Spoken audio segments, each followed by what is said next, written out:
The battle against inequality has begun. The battle against the 1% that's gradually taking over the world. And the first victories have been won. Not in the political debate, not in the tent camps of the Occupy movement, but in the old working-class neighbourhoods in England.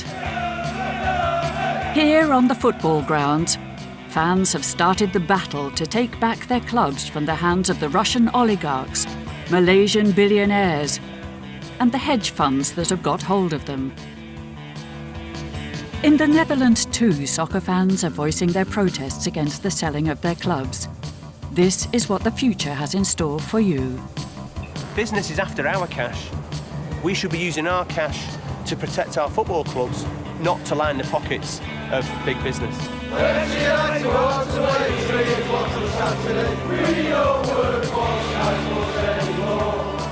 Je kunt er niks aan doen. Het blijft jouw club, maar het is wel een kutclub geworden. This is VPRO Backlight. Welcome to the kickoff.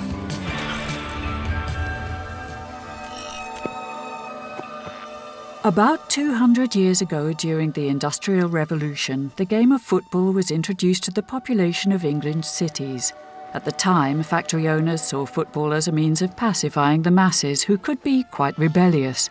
But it soon became a part of popular culture, and those who played it learned to reclaim it and organised themselves into clubs, making the game an instrument of working-class social cohesion. It's about people coming together to gather as a community, to express their identity. Football fans define themselves by the football club that they follow, by their fellow fans, by the people they go to the game with. And we're no different in England than people are in Holland or in Italy, Spain, France, Germany, any country in the world. You define yourself by the football club that you follow. It means the style of play, the colour of the shirt, it means the songs that we've got that bear witness to our traditions and our history. And that's what makes it so intoxicating for people to go and watch, but it also makes it so attractive for big business to come and stick their badge on any shirt or on any football ground so that they can then get some of that reflected glory and hopefully pick up some of the cash from the supporters who follow the clubs. Here, in the working-class neighbourhoods of England, where football was once a bonding factor, clubs have now been privatised, commercialised and taken over by hedge funds and oligarchs. Is social cohesion something that can be bought and sold?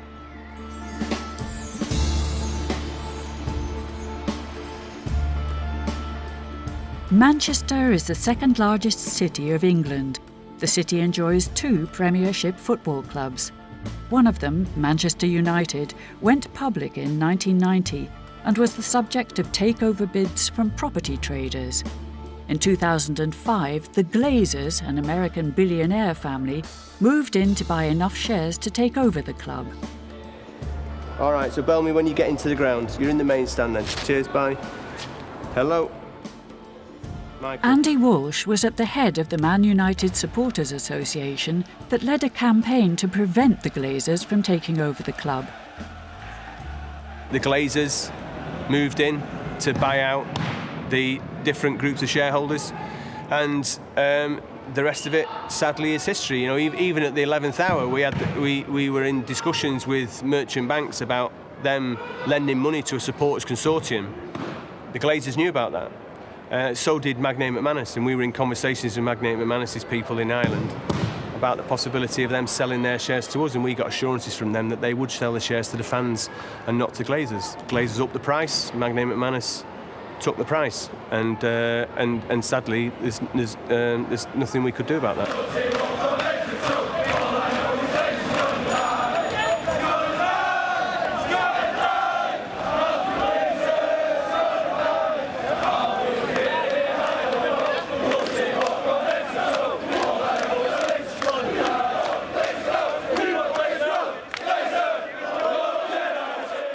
To be able to buy Manchester United, the Glazers took out a mortgage of around £275 million on the club's assets. This meant that for the first time since 1931, the club was in debt. The opposition to the Glazer takeover continued, and there have been constant protests and anti-Glazer campaigns. The fans feel that the debt is a danger to the club and has a negative influence on the club's culture and performance.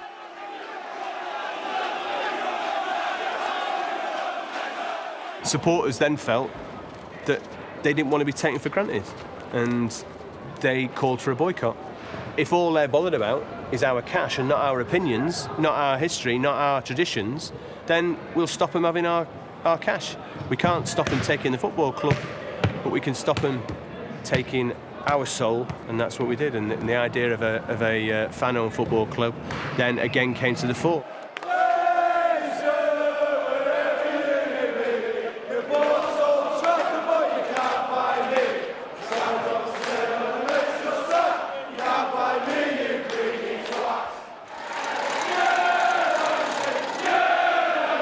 Once the takeover was final, a group of 4,000 anti-Glazer fans decided to go their own way and start a new club.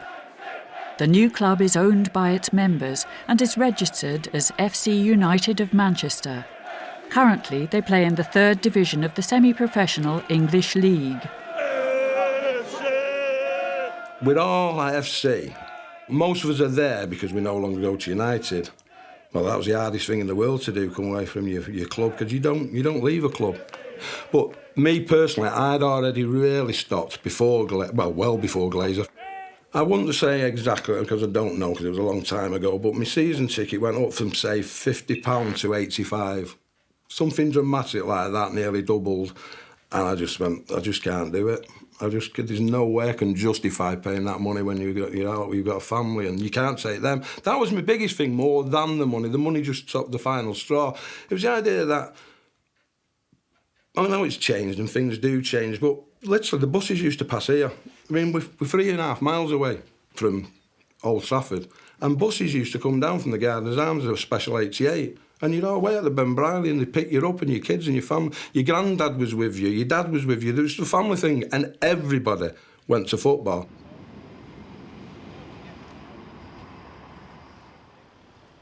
At the Soccer X, the international convention of the football business world in Manchester, we meet David Conn, a sports reporter from The Guardian. In 2007, he wrote a book called The Football Business. Not that English football wasn't a business before, it was, and the clubs were in fact limited companies with shareholders before that, but in general the owners, the shareholders, the directors weren't necessarily in it to make money. There wasn't a lot of money to be made, and after the money all poured in from pay television and the Premier League breakaway in the early 1990s, then those owners, those mainly English owners, cashed in by floating the clubs on the stock market or by selling the clubs. And I think when there was a run of sales of the top clubs to overseas investors of different kinds, it took everyone by surprise. It wasn't planned, and it's a massive, massive cultural change to a great sport without enough of a critique and with an opposition, as you will find, by supporters who don't have anything like the resources that the people have who they're maybe opposing. If you come along with me, we're the lads in Carmagee, we're FC United. Once you're here, no regrets, there's no glazers, there's no debts. Think of all the fun you get, following FC United.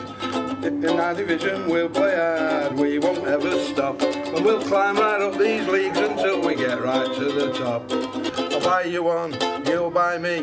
We'll be bladdered when it's 3, but I know just where we'll be. For FC United, well, it's our club, it's our rules that don't ever stop. So sign up for your memberships. One of the challenges faced by the young club was to find a home ground. At the moment, they share a stadium with Bury Football Club.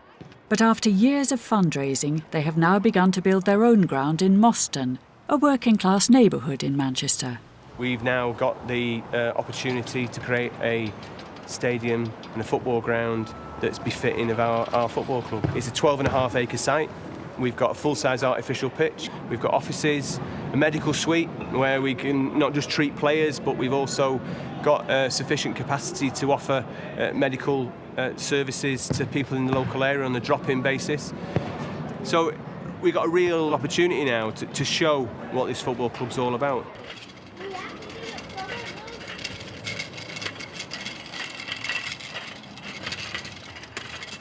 Yeah, where are we going now? We're going to the ground. Come on. Where are we going? Hey? Where are we going? No. Can you hear anything? At school. Oh, hear that said? You hear it? Yeah? It's a lawnmower, I think, cutting the grass. I don't think it's the diggers. No, not dig, not yet. You get to the ground, they dig into it. The thing with Moston is I've lived here all my life, and I consider Moston to be working class.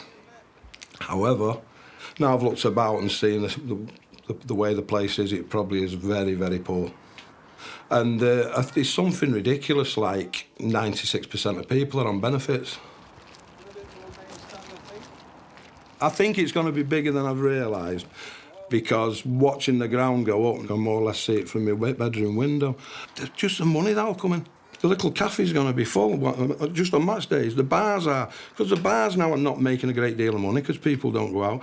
Because of the current climate, because of things that are happening, you can't let your kids out like you used to do.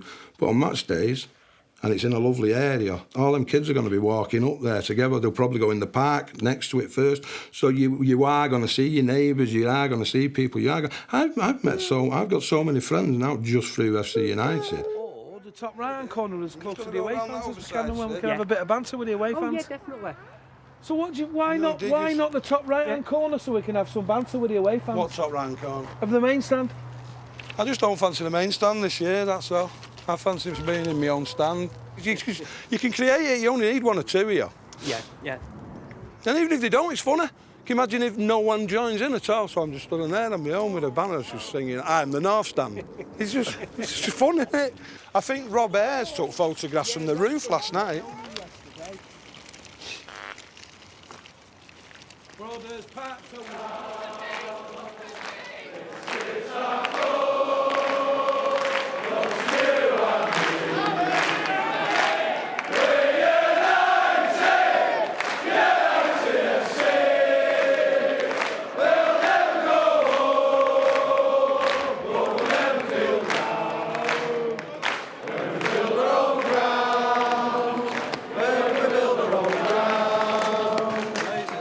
Me personally, I'm still a Manchester United fan, and I'll be a Manchester United fan till the day I die.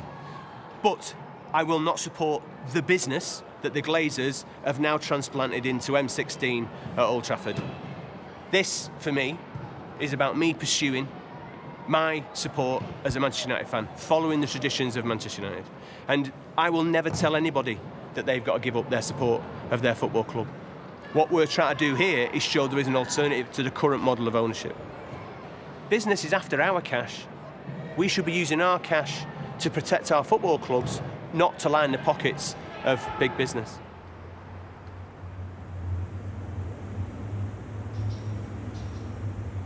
In Coventry, the Sisu hedge fund took over the local football club. Due to a financial conflict, the fund broke the long-standing contract with the Ricoh Arena. The arena has lost its main tenant, and for 16 months, Sisu has been renting Sixfields Stadium in Northampton. This means that Coventry fans have to travel 35 miles to watch a home game. To a different city, a different county, even another region, crossing many psychological borders. OK, can you imagine if Ajax were taken over by Sisu, and Sisu said, and Ajax don't own their own, if they didn't own their own stadium, and we're going to move them to go and play in Den Haag, or go in Den Haag Stadium, what would happen? I mean, I would imagine that Den Haag Stadium would probably be burnt to the ground, whatever. But would Ajax fans follow Ajax to the Den Haag Stadium? I think you've got to support a football team and been a part of your life for so long to understand how we feel. We feel bitter, we feel upset, we feel anger. We've had something taken away from us. I've had friendship taken away from me. I've had my Saturday afternoon taken away from me. And I can't forgive these people regardless of when we go back. I used to think it was my club. It's not. It's been proved now. It's not our club. It's owned by these faceless people from a hedge fund who don't care about the game, don't care about the fans, don't care about anything. They're monsters, absolute monsters. But the last season that we played the Rico, our average crowd was 11,000. They're getting 2,000, just a bit over here. So you work the maths. We've been let down by so many different people. We've been let down by our owners of our club, we've been let down by our council, we've been let down by the owners of the stadium, and in particular we've been let down by the Football League. They could have sorted this problem out so much quicker. That's at 35 minutes. Okay, all right. But somebody somewhere's got to make a decision to get us back to Coventry, because our club has got no future without that. Hello folks, you know about this at 35 minutes to 10. We don't go to any home games, we don't go to anything inside Six Fields, but we go onto the hill, and there's a hill beside the ground, and we watch the game from there. So I suppose to some degree we're classed as hillers. What happened in Coventry? Why would a hedge fund want to buy a football club?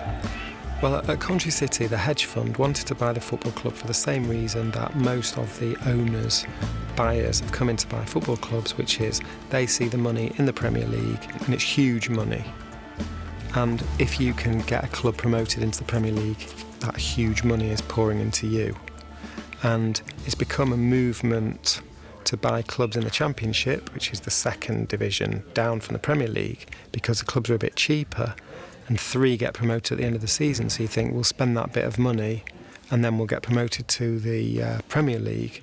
And now, with the Premier League's massive TV deals, you would make a minimum of £120 million if you won promotion to the Premier League for one season. So there is no doubt that is what Sisu were after when they started looking for a football club to buy. Folks, listen, at 35 minutes, we're just going to hold up the banners, no words, and we've got a piper that's going to do the last post. And when he finishes, then we'll do our singing, yeah? All right, lads. 35 minutes. In the 35th minute, it's time for a combined protest of the Coventry and Cardiff fans who both feel let down by their owners.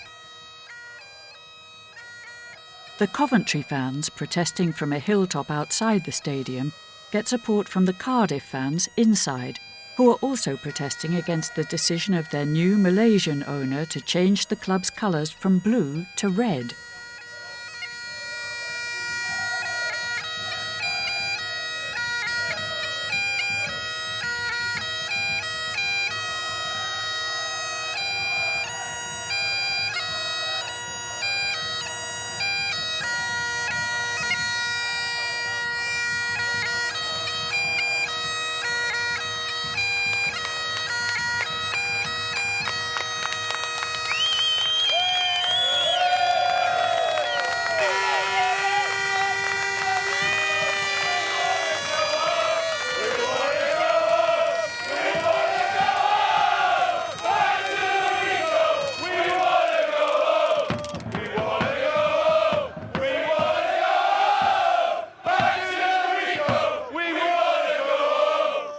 It's modern football. You've got Coventry playing in Northampton, which is 35 miles away, and you've got Cardiff City, the Bluebirds, playing in red. And that just explains where traditions are not being taken seriously in this country.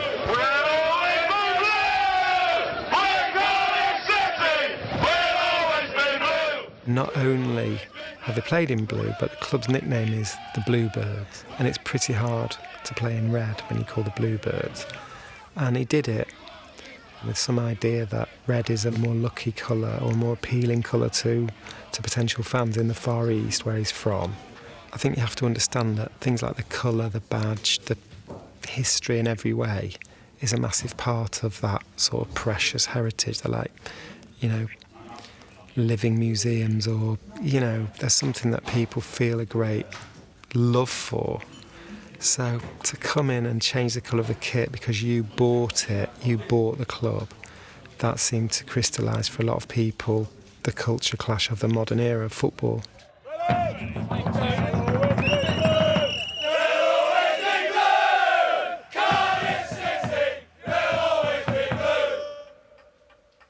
John Beach is a business economist who specialises in sports management and football financing.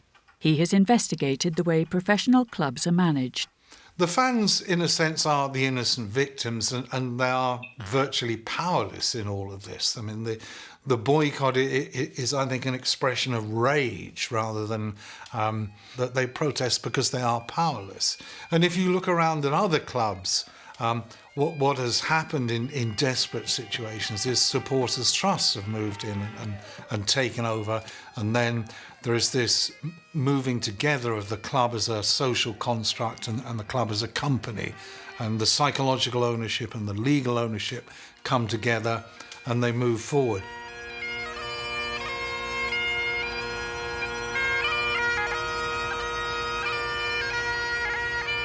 So I've got a very strong belief in the supporters' trust movement. That belief and that commitment has come out of my research. So, you know, I would say it's empirically based. There's an evidence base that has convinced me that is the way forward. The real issue to me and the big problem is how do you make that transition from what is currently mainly benefactor-owned clubs to something more akin to the German model with supporter trust-owned clubs. And Coventry is a classic case where the size of the debt makes that transition almost impossible. At Portsmouth, it happened, but it only just happened because there was a dispute about how big the debt was, and it took a court ruling to bring the debt down to a level where the supporters' trust had got enough money to take over the club.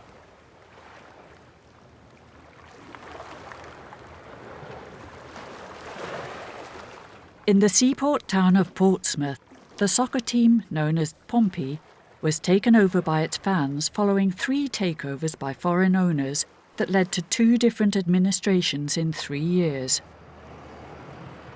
There's other examples where financially motivated owners have not had anything like the money that they promised that they were going to have, or in the case of Portsmouth, they lent money in and then they ran out of money and they had to stop, and then the club was absolutely in total crisis. And Portsmouth were in the FA Cup final. They had world-class players playing for them, and within months they were bust.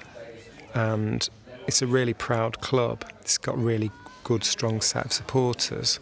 They could have lost their club completely to that financial wreckage.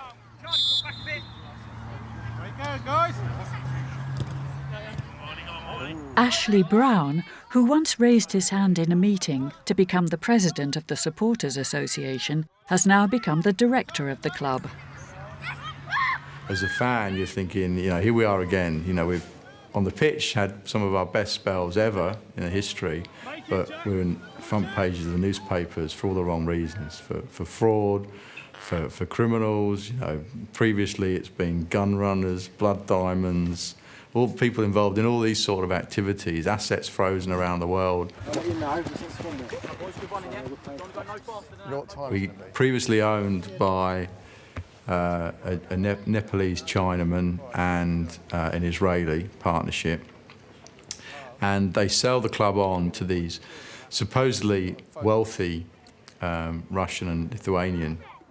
It was an absolute horror story, and there were things you just couldn't make up. You know, I mean, they had one owner, he was from Saudi Arabia, I think, and he was called Ali Al-Faraj, and he never appeared ever at Portsmouth, and he was the owner of the club, and they called him Ali Al-Miraj.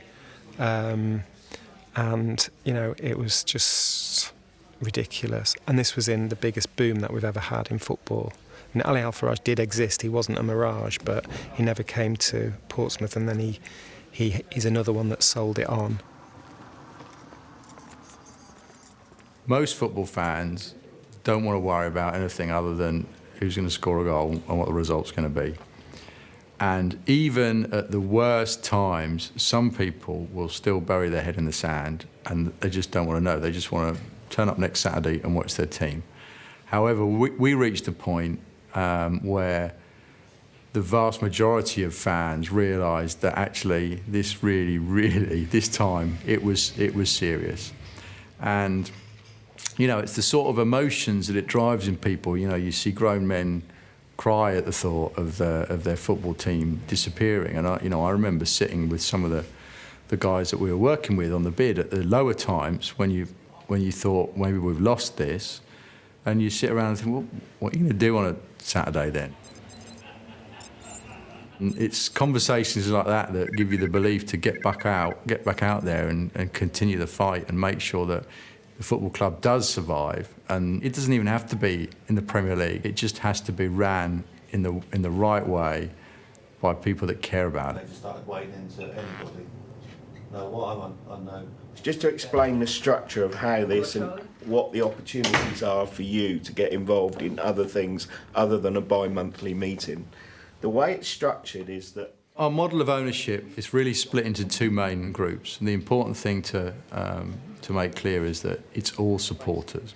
So we created these two areas, really. The Supporters Trust shares, where an individual supporter could buy a single share for £1,000 or multiples up to £20,000 in the trust.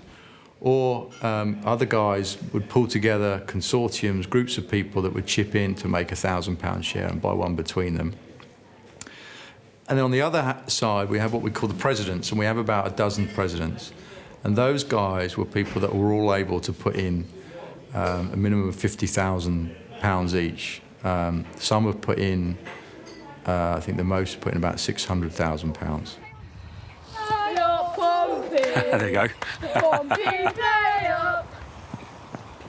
Everyone were looking for something to do, some way of helping, some way of saving it. And these people came up, and I think one of them, in the original trust members, was a lawyer, and they actually came up and said, look, this could work. We looked at other fan-owned places where part ownership and that, looked abroad and said, look, it happens, it can work. And so there was no way I had £1,000 in the bank.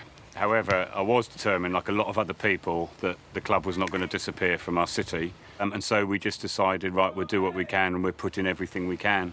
So I talked to my wife and said, look, how much money have we got? And she said, not enough. And I said, well, it's got to go. So it's going, because I want this club here for the next generations. You know, for these young men here who support Pompey, they need a club. Otherwise, they're going to go and support Man United and Liverpool and things like that, which I'm not saying that's bad, but, you know, local club's a local club. Come and see your beautiful shirt. The next generation, he has a club because we bought it.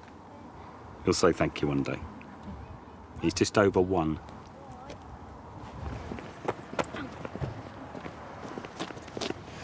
You all right? Mm-hmm. Want me to carry a Kindle? Yes, please. Obviously, the football club has a full-time staff, so those people are paid. The board members all have their own jobs, so it can be quite demanding, but it's a great honour and it's very rewarding.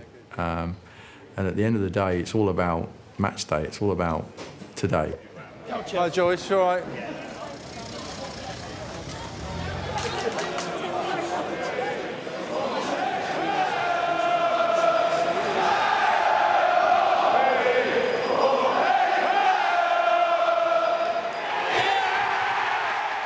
The Portsmouth fans not only received help from other clubs that were taken over by their fans, but they also worked with Supporters Direct.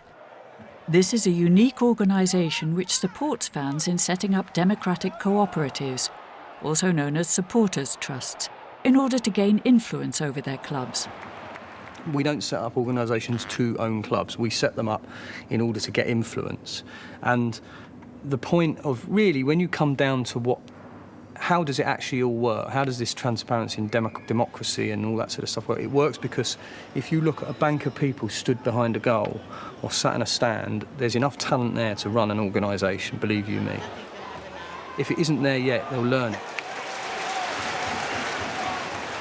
But the talent that's in the fan base is tremendous, and people don't realise that. And the only reason FC United of Manchester works is because they've taken that ethic to its limit. And they've shown that it works. And, you know, if you get in a position of Portsmouth, well, you don't have to run everything yourself anyway. That's not how it works. You employ people. You get a manager in, you get a stadium manager in, you get a coach to run the team.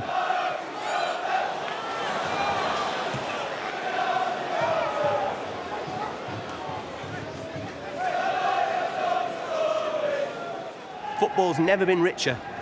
£3,000 million plus in the professional game in this country. 80% of it concentrated in the top 20 clubs in the Premier League.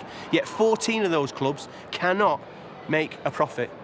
Over 70% of the clubs can't make a profit.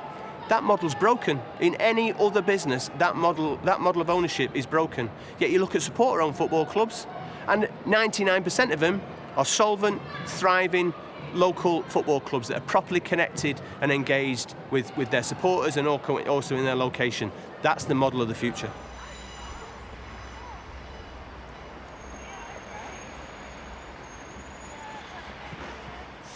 As a club, we're established as a community benefit society.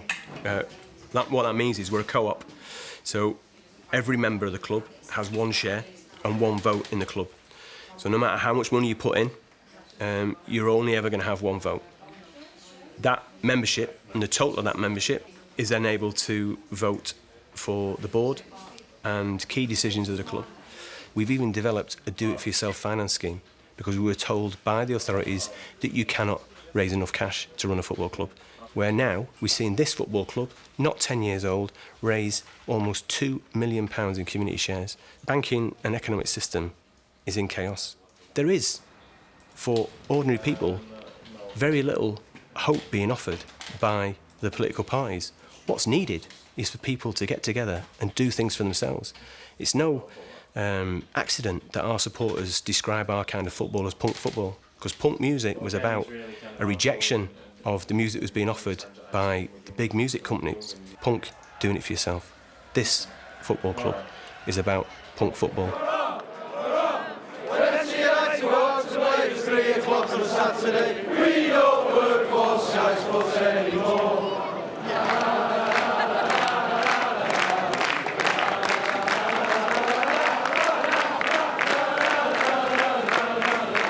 We don't work for Sky Sports anymore. Come on, go on, son! Go on, son!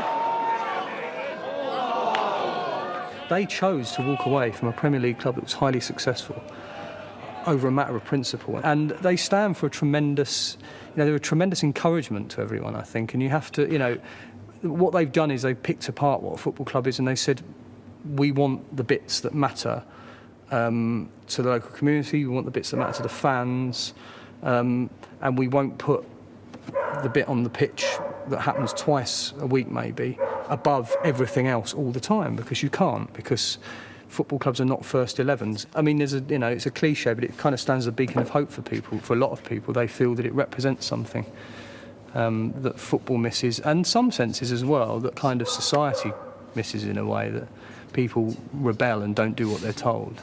It's not like we're being filmed or anything. I got bored and I got fed up of wasting loads of money, and that sort of coincided with falling out of love of watching league football.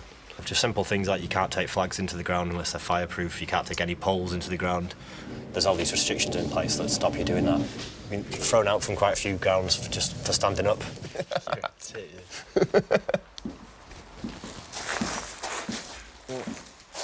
Nearly one down.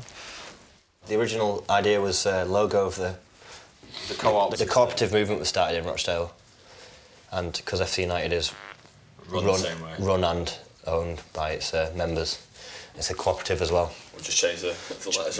Change the letters, use the same font-ish, like that, yeah. Use the same layout. I work for a place called Unicorn Grocery, which is in Manchester, in Chorlton, and that's a vegan cooperative. There's about 50 members, similar to FC United. To me, it should be more strange not to run a club like that, rather than strange to have a club that's run by the fans. It just makes common sense. It's the same way that, like, teams in Germany are run on the, they have to own at least half of the club so that no one else can take over it. It just seems like common sense, really. There you go. I think people can look at Germany and think they've developed a successful football culture that still has cheap tickets for a lot of fans, that has huge crowds, still has that great closeness between the supporters and the clubs. And as Germany just won the World Cup, as Bayern Munich are, one of the best clubs in Europe, and they're still 75% owned by the members, and they're not seduced by all the money which could come in if the clubs are sold, And I think that is really admirable that the German football establishment has dug its heels in and maintained that.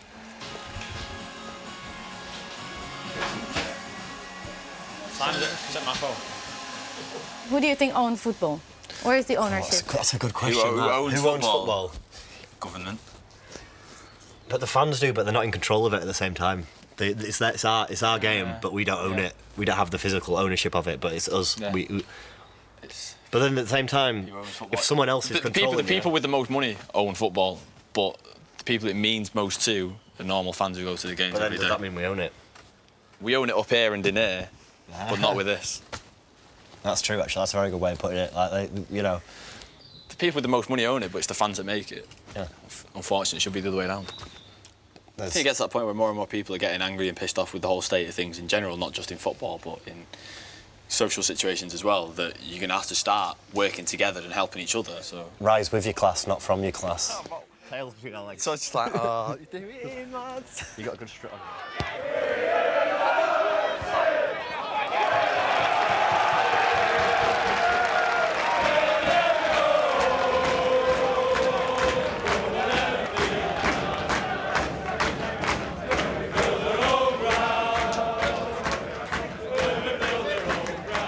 You feel like this is yours, this is ours. When I first started going, I kept saying, oh, you know, well, when they build their own ground or when they do this, but then after a while you start being like, oh, well, when we do it or when it's ours and stuff like that. Because you do feel like part of it, so.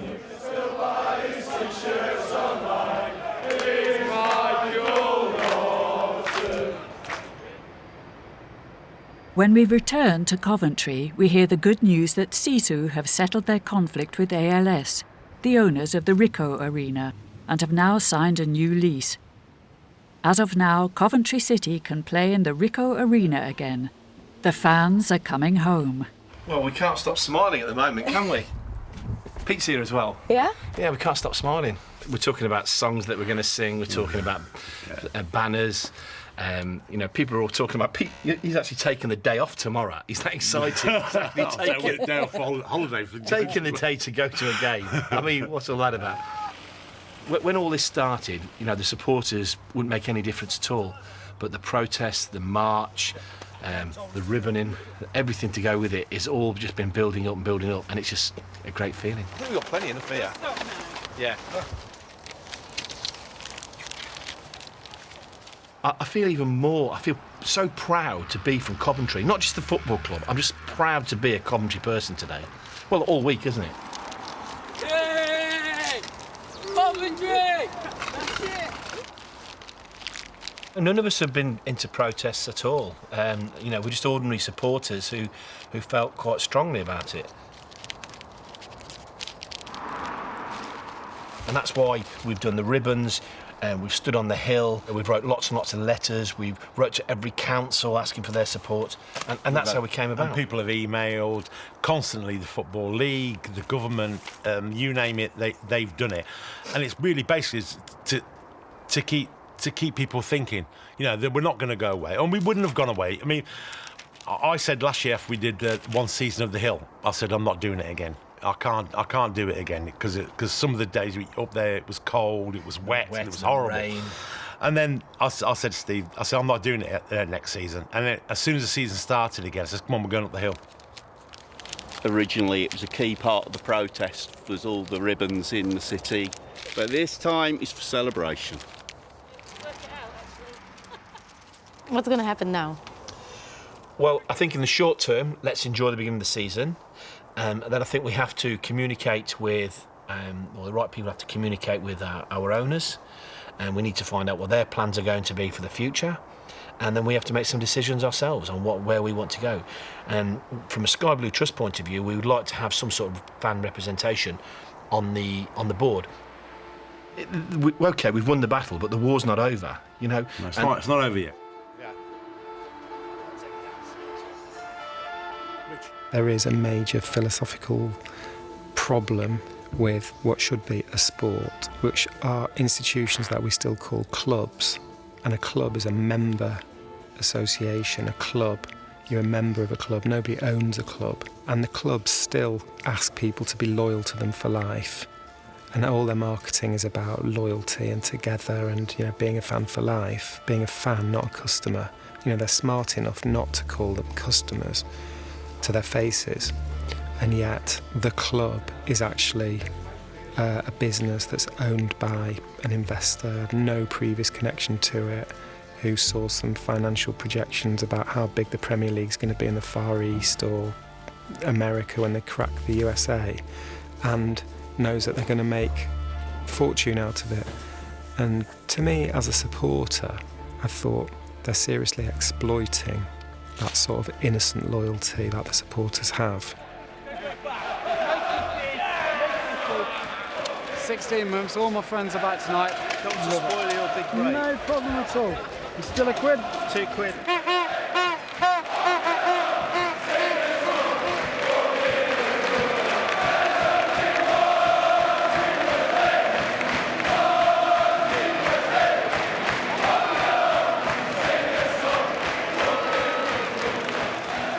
The chief executive of the Football League said when Coventry went back to the Ricoh Arena that it was down to the fans that got them back to the Ricoh. It was down to him and the Football League board that they ever left the Ricoh in the first place, that they ever let Sisu go into and take over Coventry. He recognises how important the fans are, but then he's not willing to take that recognition and make the logical conclusion that the fans need to be involved in the governance of the game. When people such as him are running the game, then there needs to be a radical shake-up of the Football League, in my opinion.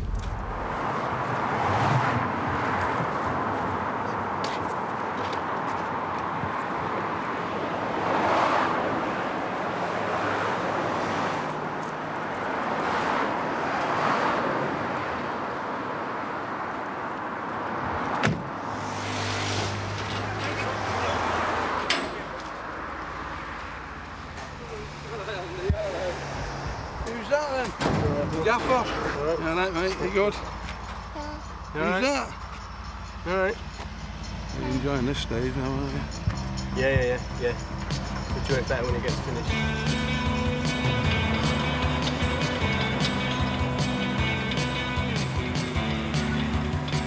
Tonight, as every Thursday night for the last 2 months, we'll be having a tour of the ground. So there'll be 20 odd of our supporters here having a look round at what their money has bought, and every single one of them that's been has been extremely proud. They've all seen the photographs, they've seen the videos online, they've seen the drawings, and now they can walk through it and see it.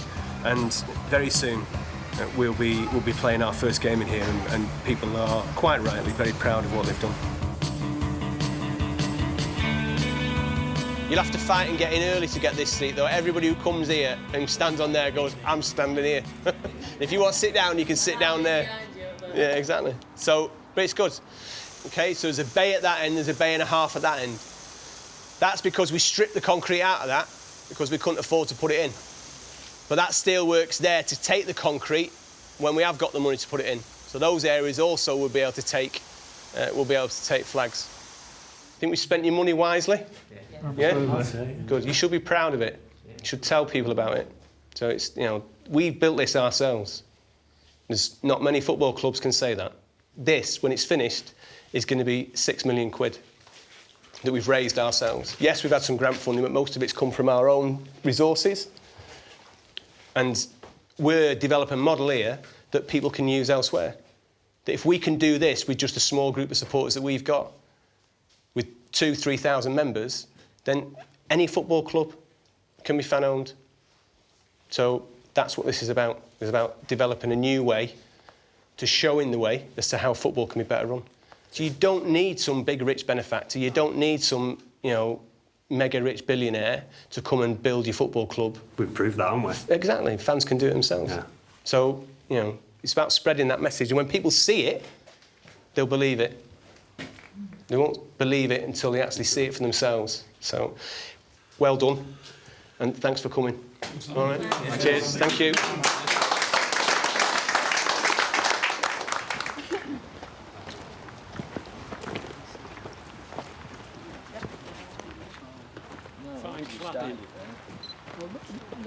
I think this is a really important story for people in Holland and all around Europe to understand, because I think that the Premier League is obviously, pretty much the most successful league. I think it's the most watched league. It's, it's gripping football, and they've got many of the big stars are playing in England now, and it can seem very, very attractive.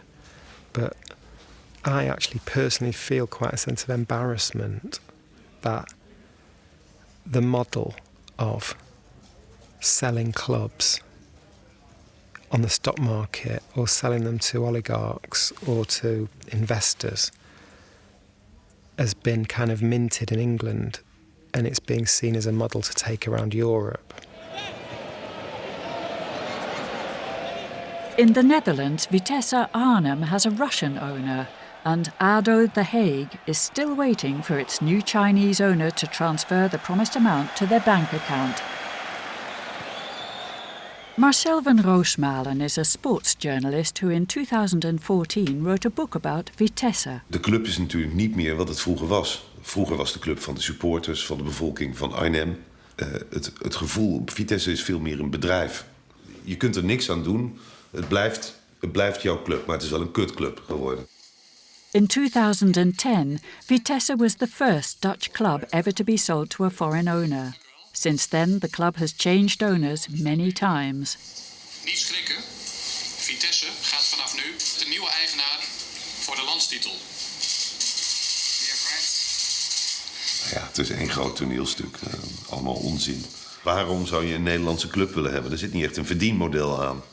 Dus die wil je hebben of om er zogenaamd een opleidingsinstituut van te maken. Of je wilt het hebben om op andere manieren geld mee te verdienen. Maar het is in ieder geval nooit de bedoeling om de Champions League mee te gaan winnen. Some disillusioned Vitesse fans have kept up a constant protest, but have as yet achieved nothing concrete. Of we moeten echt stoppen met meedoen met het buitenland en accepteren dat iedereen weggaat. Maar er is steeds meer geld nodig en er zijn eigenlijk steeds minder goed betalende sponsors. Dus ik vrees dat steeds meer clubs in handen zullen vallen van particuliere eigenaren. Ik denk echt dat in de toekomst, bij wijze van spreken, een club als de Graafschap Europees voetbal wordt beloofd door een of andere gek. En dat is eigenlijk op zich natuurlijk komisch als het niet zo triest zou zijn. Maar ja, het mooiste is inderdaad het voorbeeld wat jij schetst, waar de supporters het echt voor het zeggen hebben. Maar goed, dat duurt nog wel even voor het in Nederland zover is. Dan moet het eerst nog verder naar de kloten worden geholpen. En dan misschien. We'll never go, but we never feel down. We're gonna build our own ground. We're gonna build our own ground. You ready, Ted? This is our club. Ich hoffe, dass Ihnen das Video gefallen hat. Klicken Sie hier, um das empfohlene Video anzusehen. Bitte abonnieren Sie unseren Kanal, um Updates über VPRO Dok zu erhalten.